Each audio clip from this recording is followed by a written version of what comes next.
Bangal daw kinya yung mga ka-familya. Ngayong araw ang vlog natin ay lumamon, Chos. Sa mga dati nang nanonood sa ating vlog ay alam kong alam nyo na mayaman kami sa saging. Marami nga nasisirang saging pero hindi nga ito nasasayang dahil kinakain nga ito ng mga alaga naming hayop. Itong gagawin ko pala ngayon ay napanood ko lang, so tulad-tulad lang tayo ba? Sa napanood ko nga isang saging lang ginamit niya pero ako ay dalawa dahil mayaman nga tayo sa saging at ilagyan ko na yan ng 1/2 na asukal. White sugar yung ginamit niya pero ako brown dahil yun ang available, and then pagkahalo ko ay sinunod ko na itong 1/4 na mantika. And then sinunod ko naman ang isang itlog. Yan, hindi ako marunong magbitak ng itlog. Ihalo ko lang yan ang ihalo hanggang mahilo itong ating ingredients. Ano daw? At kapag nahalo na ito ng mabuti, ang isusunod naman natin ang all-purpose flour. 1 cup ang aking inilagay. Dahil yun ang instruction ng aking napanood. Then, i-strainer natin yan para maalis yung mga buo-buo. Sunod naman ay 1 teaspoon ng baking powder. Tapos, 1/2 teaspoon naman ng baking soda. Pwede na rin itong isabay sa pag-strain ng flour pero nakalimutan ko kaya isinunod ko na lang. Haluin natin yan ng dahan-dahan dahil mas masarap nga kapag hindi natin ito binibigla. Ha!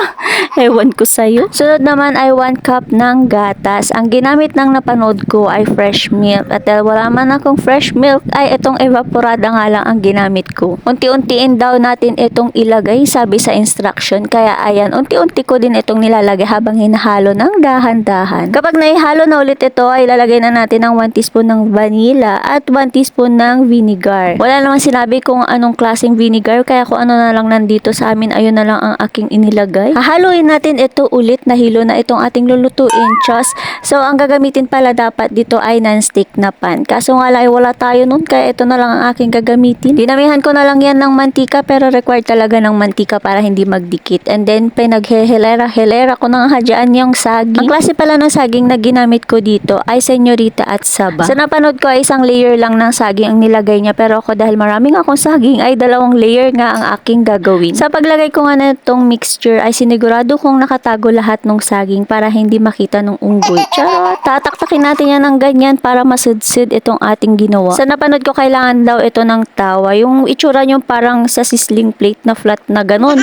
So ang ginamit ko dyan ay malaking takip na lang ng kaldero dahil wala nga kami nun. Pinatong ko nga yung ginawa nating mixture tapos niluto ko ito ng 30 minutes. Dito talaga kinakabahan dahil hindi nga non-stick itong ating ginamit ay hindi talaga babagsak yan ng buo. Kaya ayan, nagpuzzle-puzzle na ako dyan. Binuo ko na nga lang dito sa ating plato para magmukhang okay pa din siya. So ayan na, mukha namang nabuuan. No? Ito na nga yung result niya at gusto ko nga yung itsura niyang may pagka-golden brown dahil nakakatakam nga itong kainin. Nagustuhan nga ni Papa yung ginawa ko kahapon at may naiwan pa namang saging kaya gumawa ulit ako kinabukasan. May naiwan pa nga saging, senyorita at saba. Ay naku, walang katapusan na ata ito. May napanood na naman ako kaya naman tularan ulit natin. Madali nga lang ito. Dinurog ko nga lang yung mga saging and then sinunod ko na yung 1 1/2 na APF. Sunod naman ilalagyan natin ng mantika itong ating mukha. Charot, itong ating kamay para hindi magdikit itong ating mixture. Sunod naman ay lagyan natin sa gitna ng malaking cheese pero mas maganda kapag melted cheese ang gagamitin. Bibilog-bilugin nga lang natin yan hanggang sa ma-fall siya sa atin. Ano to? So ganyan nga, ilalagay ko yung cheese sa gitna tapos bilog-bilugin natin yan.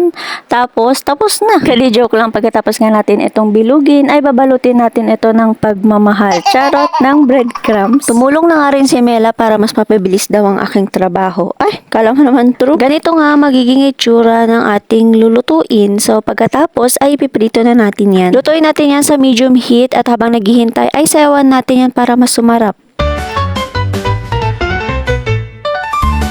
May science explanation ba doon anong connect ng pagsasayaw para sumarap ang lutuin? Babalik ta rin nga natin natin mag golden brown and tadan tapos na ang minadali nating merienda. Ang masasabi ko lang ay pwedeng-pwede ito sa mga nagda-diet dahil hindi nga ito matamis dahil kung nakita nyo ang ingredients ay wala nga itong asukal. Hanggang dito na lang ulit mga ka-familia. Salamat na rin sa kakabinuyam daytoy. God bless!